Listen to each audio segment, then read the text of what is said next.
ఆప్కి అదాలత్లో ఆమీర్ ఖాన్ గారి మీదున్న ఆరోపణ ఈయన అందరికన్నా చాలా తెలివైన వారు.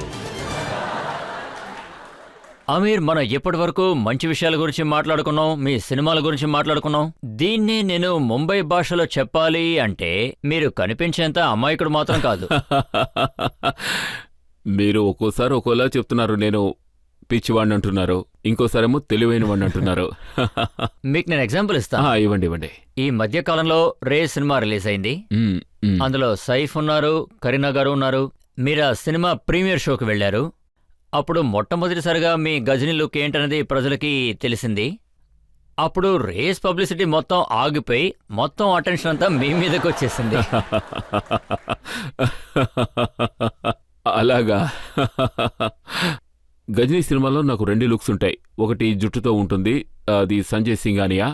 తర్వాత జీవితంలో మార్పు జరుగుతుంది. ఆ తర్వాత లుక్ టోటల్గా చేంజ్ అయిపోతుంది. తల మీద మచ్చలుంటాయి. సో సగం సినిమా షూటింగ్ అయిపోయింది. జుట్టుతో ఉన్న క్యారెక్టర్ షూట్ చేసేశారు. తర్వాత హెయిర్ని షేవ్ చేశారు. ఆ టైంలో నాకు రమేష్ అని ఒక ఫ్రెండ్ ఉన్నారు, రమేష్ తురాని. ఆయన ఫోన్ చేసి నాకు చెప్పారు, నా సినిమా ప్రీమియర్ ఉంది, రేస్ ఉంది అని. ఆయన పదే పదే నన్ను ఇన్సిస్ట్ చేస్తూ ఉండేవారు. ఆయన ఎన్నోసార్లు నన్ను పిలిచారు, కానీ నేను పార్టీస్కి వెళ్ళిందే లేదు, ఫంక్షన్స్కి కూడా.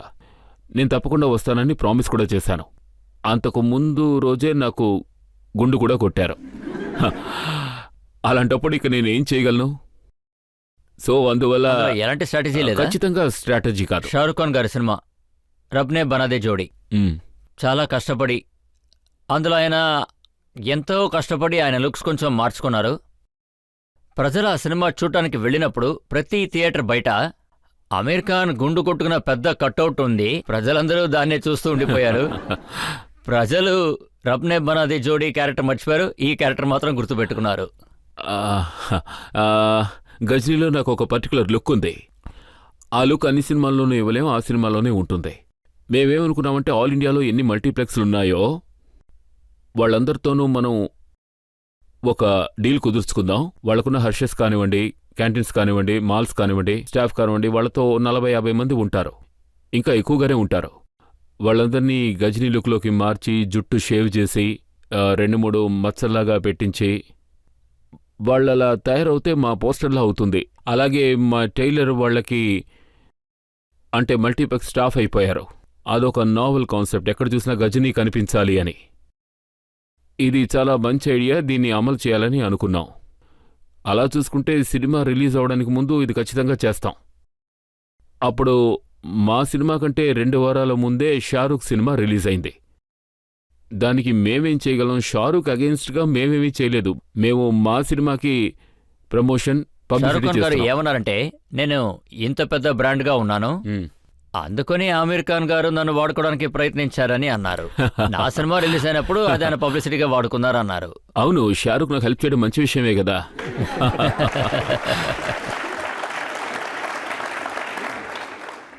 ఇవాళ మీరు చెప్తున్నారు ఆయన మీకు హెల్ప్ చేయడం మంచి విషయమని, కానీ మీరు మీ బ్లాగ్లో ఏం రాశారన్నది ఇప్పుడు చదివి వినిపిస్తాను. దేవుడా, వద్దొద్దు చదవకండి. ఆమీర్ ఖాన్ గారు ఆయన బ్లాగ్లో ఏం రాశారంటే అది నేను మీకు ఇప్పుడు చదివి వినిపిస్తాను. నేను ఒక చెట్టు కింద మా అమ్మతో జునత్తో కూర్చుని ఆడుకుంటున్నాను. షారూఖ్ నా కాలు నాకుతున్నాడు. మధ్య మధ్యలో నేను షారూఖ్కి బిస్కెట్ ఇస్తున్నాను. ఇంతకన్నా నాకు ఇంకేం కావాలి చెప్పండి? ఓహో,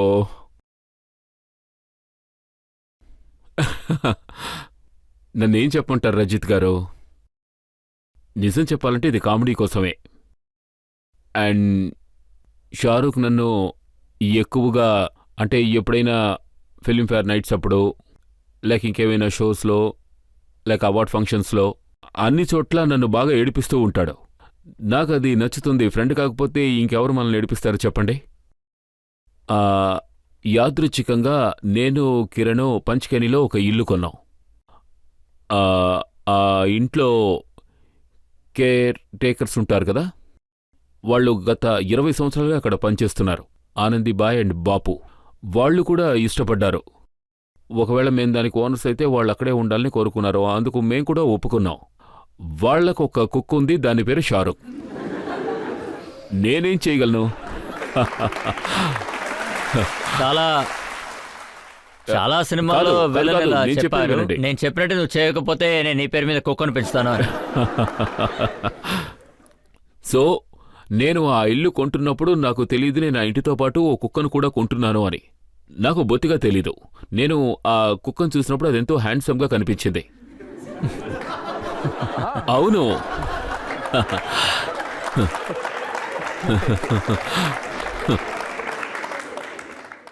నేను కామెడీ చేస్తున్నాను అనుకోకండి, నిజమే చెప్తున్నాను. నిన్న కుక్క పేరు అడిగాను. ఆనందీబాయి నా కుక్క పేరు ఏమిటని అడిగితే షారూఖ్ అని చెప్పారు. కిరణ్ నాతో పాటే ఉంది. తను నన్ను అడిగింది, ఏమిటి ఈ కుక్కకి విచిత్రమైన పేరు పెట్టారు షారూఖ్ అని. ఆ బంగ్లాలో కొన్ని సంవత్సరాల క్రితం ఆ యాడ్ ఫిల్మ్ షూటింగ్ జరిగింది. దానికి షారూఖ్ వచ్చాడు. అప్పుడు ఆ బంగ్లాలో షారూఖ్తో షూటింగ్ జరిగింది. ఆ రోజే మేము ఆ బంగ్లాకి ఆ కుక్క పిల్లని మేము కొనుక్కొచ్చాము. మేము షారూఖ్ పెద్ద ఫ్యాన్ కనుక దానికి ఆ పేరు పెట్టామన్నారు. వాళ్ళు ఆ కుక్కకి షారూఖ్ పెద్ద ఫ్యాన్ కావడం వల్ల ఆ పేరు పెట్టారు. అనుకోకుండా షారూఖ్ కూడా అక్కడికి వచ్చారు. అప్పుడు కిరణ్ నాతో అంది, అమీర్ దీనికి షారూఖ్ అనే పేరు బాలేదు, మనం దీన్ని షాకీ అని పిలుద్దామంది. చెప్తే నమ్మరు, ఆ రోజు నుంచి మేము ఈ రోజు వరకు దాన్ని షాకీ అని పిలిచాం తప్ప షారూఖ్ అని కానీ పిలవలేదు. బ్లాగ్ లో మీరు అలా రాయలేదే. ఆ బ్లాగ్ విషయానికి వస్తాను. ఒకరోజు నేను అమ్మతో పాటు కూర్చున్నాను. నా కూతురు జునీర్తో గేమ్ ఆడుతున్నాను. నేను చెప్పాను, నేను షారూఖ్ గురించి రాస్తాను, అది చదివితే మీకు నవ్వొస్తుంది, తను కూడా ఎంజాయ్ చేస్తాడు అని చెప్పాను. ఎందుకంటే వాడు నన్ను అంత ఏడిపిస్తుంటాడు. అమీర్ నన్ను ఇంతవరకు ఏడిపించనే లేదని కూడా తను అనుకుని ఉంటాడు. అది బాగోదు కదా. అందుకే నేను ఊరికే తమాషా చేశాను. యాక్చువల్లీ షారూఖ్ ఖాన్ అంటే నా మనసులో ఎంతో గౌరవం ఉంది, రిగార్డ్ ఉంది, రెస్పెక్ట్ ఉంది. ఆ విషయంలో ఎలాంటి సందేహం లేదు. మీకు అంత రెస్పెక్ట్ ఇంకా రిగార్డ్ ఉంటే మీరు ఆ విషయాన్ని పబ్లిక్ గా చెప్పారు కదా. షారుఖ్ ఖాన్ నంబర్ 2నే, కానీ నంబర్ 1 మాత్రం నేనేనని. లేదు లేదు లేదు లేదు, తనని నెంబర్ 2 అనడానికి నేనెవరిని? యాక్చువల్లీ ఈ నెంబరింగ్స్ అవి నేను చూసుకోను. నా వరకు నాకు నా ఫేవరెట్ స్టార్ అంటే దిలీప్ కుమార్ గారు, బచ్చన్ గారు, నా నర్గీస్, వీళ్ళకి నేను పెద్ద ఫ్యాన్ని. నా దృష్టిలో వాళ్లే నెంబర్ 1. నాకు లతా నెంబర్ 1. నా దృష్టిలో వీళ్లే నెంబర్ 1. కానీ ఇందులో నేను అసలు ఇలాంటి ఏముందంటే కౌంట్ అవి చూసుకోను. మొత్తంగా నేను ఈ నెంబర్ 2 అది చూసుకోను. నా దగ్గర నేను రీసెర్చ్ చేసిన ఒక విషయం ఒకటి ఉంది. మీరు షారూఖ్ ఖాన్ గారి గురించి ఏమన్నారు, ఆయన మీ గురించి ఏమన్నారు, అది మాత్రమే కాకుండా గత కొద్ది నెలలుగా ఈ సమస్య జరుగుతూనే ఉంది. యాక్చువల్లీ మా ఇద్దరు సినిమాలు ఒకేసారి రిలీజ్ అయినప్పుడు, రబ్నే బనాదే జోడీ అండ్ గజనీ రిలీజ్ అయినప్పుడు రిలీజ్ డేట్స్ డిఫరెంట్గా ఉన్నాయి. ఆ టైంలో మీడియాలో షారూఖ్ ఇంటర్వ్యూస్ ఇస్తున్నారు, నేను ఇంటర్వ్యూస్ ఇస్తూ ఉన్నాను. నాకు తెలిసింది ఆ విషయమే అనుకుంటున్నారు. అవును, ఇది ఆ టైంలో వచ్చింది మీరు అనుకుంటున్నారు. ఏమన్నారంటే ఆయనకి మార్కెటింగ్ స్కిల్స్ అస్సలు తెలియదు అన్నారు. అయ్యో, నేను అలా చెప్పలేదు. నా వరకు నేను గత 20 సంవత్సరాల నుంచి షారూఖ్ మీద ఎటువంటి కమెంట్స్ చేయలేదు, ఎప్పుడూ చేయలేదు. కానీ షారూఖ్ మాత్రం నా గురించి చాలాసార్లు ఎన్నో చెప్పాడు. నేను వాటికి సమాధానాలు కూడా చెప్పను. అనుకోకుండా నా సినిమా తన సినిమా ఒకేసారి రిలీజ్ అయినప్పుడు మీడియా వాళ్ళు తన్ని ప్రశ్నలు అడిగారు, నన్ను ప్రశ్నలు అడిగారు. అలా చూసుకుంటే తను నా గురించి ఎన్నోసార్లు చెప్పాడు, ఎన్నో విషయాలు చెప్పాడు, ఇప్పటికీ చెప్తూనే ఉంటాడు. అందుకని ఒకసారి రిప్లై ఇవ్వాలనిపించింది, నేను అలా చేశాను. నేను చెప్పాను. మీరు చాలా అద్భుతంగా సమాధానం చెప్పారు. నాకు ఏది కరెక్ట్ అనిపించిందో అదే చెప్పాను. నేనెప్పుడు షారూఖ్ ఖాన్ నెంబర్ 2 అని చెప్పలేదు. మీరు ఆయన నంబర్ 1 కాదని చెప్పారు. లేదు, నేను అలా చెప్పలేదు. నేను చెప్పింది నా దృష్టిలో నెంబర్ 1 సచిన్ టెండూల్కర్. ఇంతవరకు నేనే నెంబర్ 1 అని ఆయన చెప్పడం నేను వినలేదు. ఇదే నేను చెప్పాను. వాళ్ళ పిల్లలు మీ పెద్ద ఫ్యాన్ అని విన్నాను. కానీ మీరు ఎప్పుడైతే ఆ కుక్క మీద ఒక కవిత రాశారో వాళ్ళ పిల్లలకి మీ మీద కోపం వచ్చేసింది. అవును అవును. యాక్చువల్లీ నాకు షారూఖ్ అంటే ఎంతో గౌరవం ఉంది. ఎందుకంటే ఆయన ఒక మంచి ఫ్యామిలీ మ్యాన్. తన షూటింగ్స్ లేవంటే ఎప్పుడూ ఫ్యామిలీతోనే ఉంటాడు. హిస్ వైఫ్, హిస్ సిస్టర్, వాళ్ళమ్మ, వాళ్ళ ఫ్యామిలీ ఎప్పుడు తనతో పాటే ఉంటారు. ఊహించని విధంగా నా వల్ల ఏదైనా తప్పు జరుగుంటే, నా వల్ల వాడి ఫ్యామిలీ ఎఫెక్ట్ అయ్యుంటే, నేను దానికి అన్కండిషనల్ అపాలజీ చెప్తున్నాను తనకి, తన ఫ్యామిలీకి. ఎందుకంటే నేను ఎవరి మనసుని గాయపరచను. చెప్పాలంటే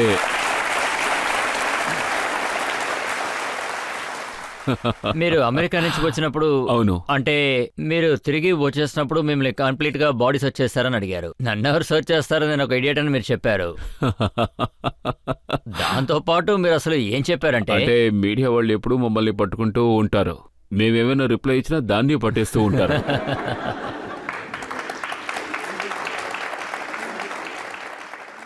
నేను ఎయిర్పోర్ట్ నుంచి వస్తున్నప్పుడు మిమ్మల్ని ఎవరైనా సర్చ్ చేస్తారా అని అడిగారు. దానికి నేను ఏం చెప్పాలి? నో కమెంట్స్ అని చెప్పాలి. నేను సర్చ్ జరగలేదు. కానీ ఎందుకు జరగలేదు? నేను 8 గంటల ఫ్లైట్లో వచ్చాను, ఎందుకు సర్చ్ జరగలేదు అని అడిగారు.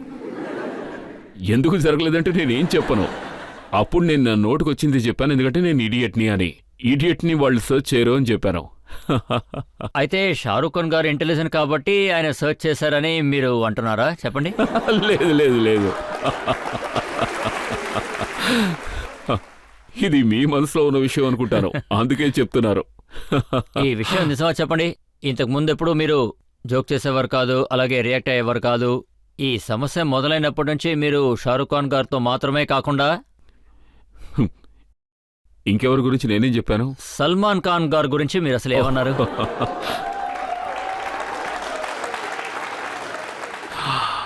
నేను సల్మాన్ నాకు గురించి ఏం అసలు చెప్పాను? ఏం తెలిసిందంటే మీ కజిన్ సినిమా రిలీజ్ అయినప్పుడు అందులో మీరే మెయిన్ వెనకాల ఉన్నారు. అందులో ఒక పాట మీరు రాయించారు. ఆ పాట है मस्कुलर वेरी मस्कुलर, है पॉपुलर वेरी पॉपुलर. ఇదంతా సల్మాన్ ఖాన్ గారి గురించేగా. ఆ తర్వాత మీరు రాయించారు पप्पू दिखने में अंग्रेज है, पप्पू की गाड़ी तेज है, पप्पू कुड़ियों में क्रेज है, చివరిలో మీరు बट पप्पू कांट डांस आला.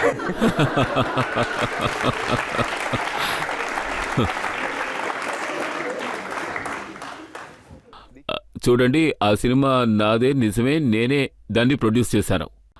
ఆ సినిమాలో ఈ పాట కూడా ఉంది, కానీ అది సల్మాన్ గురించి కాదు. నాకు నేను ఆ తెలిసిన విషయం విషయం చెప్తాను. ఏంటంటే నిజంగానే ఈ పాట రాసింది మీరు. అది కూడా ఆయన కాదు, కాదు, కోసమే కాదు, రాశారని కాదు. ఉన్నాను. దాన్ని రాసింది అబ్బాస్.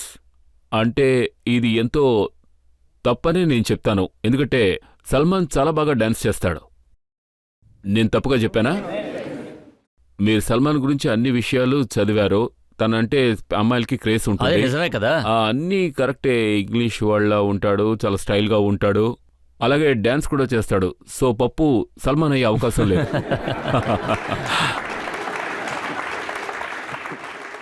ఇప్పుడు 3 days వచ్చింది కదా. సినిమా అయితే ఇంకా రిలీజ్ అవ్వలేదు. లేదు లేదు. కానీ అందులో వర్క్ చేసేవాళ్ళు నాకు చెప్పారు, ఆ సినిమాలో మీకు కరీనాకి ఒక పెద్ద కిస్సింగ్ సీన్ ఉందట. ఓ నిజమేనా? నాయనో.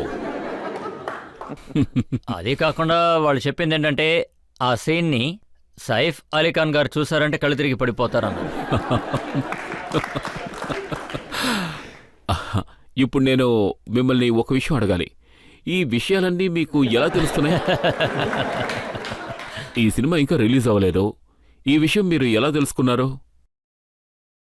ఎలాగో చెప్పండి, నాకు చాలా ఆసక్తిగా ఉంది. మీకు ఎలా తెలుసా ఈ ముందు విషయం? మీరు ఈ విషయం చెప్పండి, అది ఎంత పెద్ద సీన్?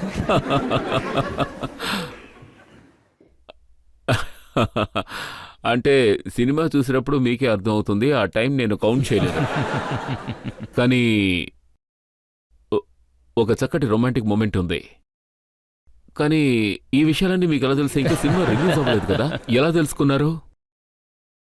అయితే ఈ విషయం నిజమేనంటారా? ఒక స్టంట్ వచ్చి అంటే కుర్బాన్ సినిమాలో ఈ కుర్బాన్ సినిమా నిజంగానే కుర్బాన్ చేసేస్తుందంటారా? అబే, అటువంటిదేం లేదు. స్టంట్ ఏమీ లేదు. ఒకవేళ ఉండుంటే మా సినిమా ప్రోమోలో మీకు కనిపించేది. ప్రోమోలో మీరు చూసే ఉండరు. ఈ ప్రశ్న అడిగినందువల్ల మీకు తెలుస్తోంది. ఇప్పుడు మీరు ఈ విషయం సీరియస్ గా ఆలోచిస్తూ ఉంటారు. ఈ విషయం నాకెలా ఎవరు ఈ తెలిసిందా విషయం అని, లీక్ అవునా? చేశారో నేను వెళ్ళి వాళ్ళు పళ్ళు రాలగొడతాను. ఎందుకంటే ఇది మా ప్లాన్లో కూడా లేదు, దీన్ని మేము యూజ్ చేయాలి అని. పైగా ఇది మా సినిమాలో సెల్లింగ్ పాయింట్ కూడా కాదు. మేము తీసిన సినిమా ఇలాంటి విషయాలకి కొంచెం డిఫరెంట్గా అమ్మేసుకుంటాం. ప్రజల్ని దీని ద్వారా మేము రప్పిస్తాం. మా సినిమా స్టోరీ ఎంతో అద్భుతమైంది, అది నేను చెప్పి తీరాలి. ఈ సినిమాకున్న యూనిక్ పాయింటే దాని స్టోరీ.